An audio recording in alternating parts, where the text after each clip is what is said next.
ไปเอาข้าวมาใส่นิดนึงครับเอาข้าวสวยมาใส่นิดนึงสวัสดีครับยินดีต้อนรับพี่ๆน้องๆเข้าสู่ช่องไต้รัชชันทะใหญ่ครับผมไม่สูงค่ะไม่กินข้าวซอยครับพี่น้องครับสวัสดีครับวันนี้มากินมาม่าอีกแล้วครับมาม่าเกาหลีครับนี่ก็มีอะไรไม่มีผักเลยครับนะครับพี่น้องครับทานด้วยกันครับผมมาครับพี่น้องครับนี่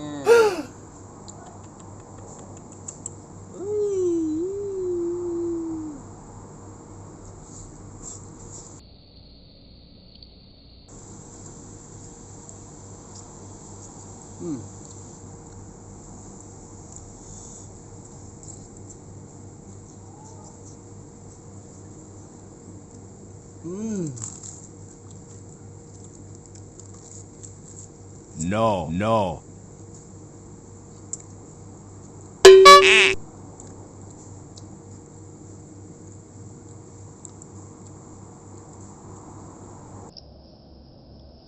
Wow นอนทานด้วยกันครับอร่อยครับ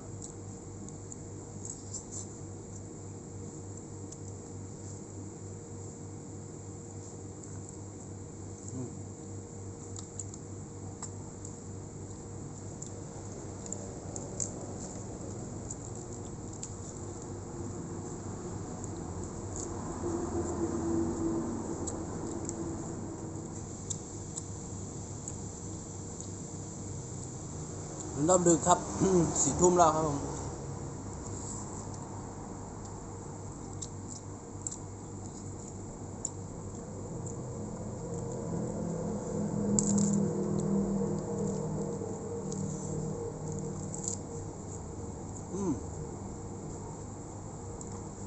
ยอด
ไอ้ยาเฮ้ย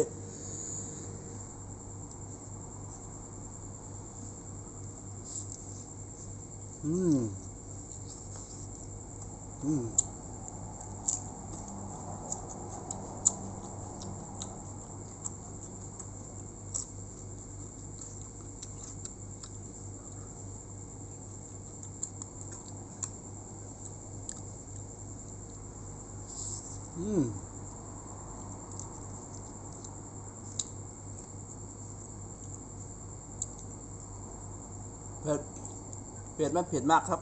พอดีเลยเผ็ดพอดีไม่เผ็ดก็ไม่อร่อยเผ็ดไปเอามันกินยาก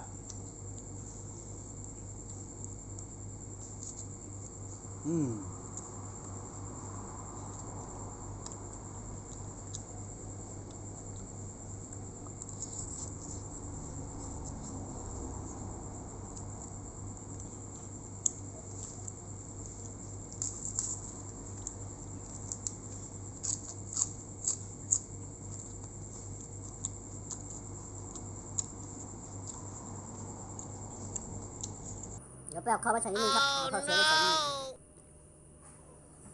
เฮ้ยมาม่า2 ซอง 3 ซองไม่อิ่มไม่พอกินนะไปเอาข้าวสวยมาเพิ่มด้วยคลุกเข้าเลยครับพี่น้องครับ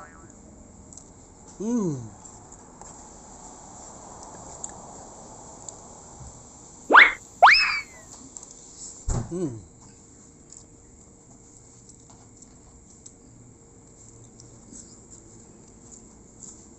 เป็นมืออ่ะ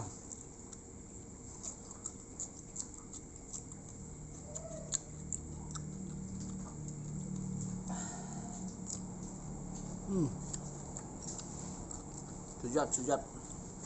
ยาฮู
หมดครับ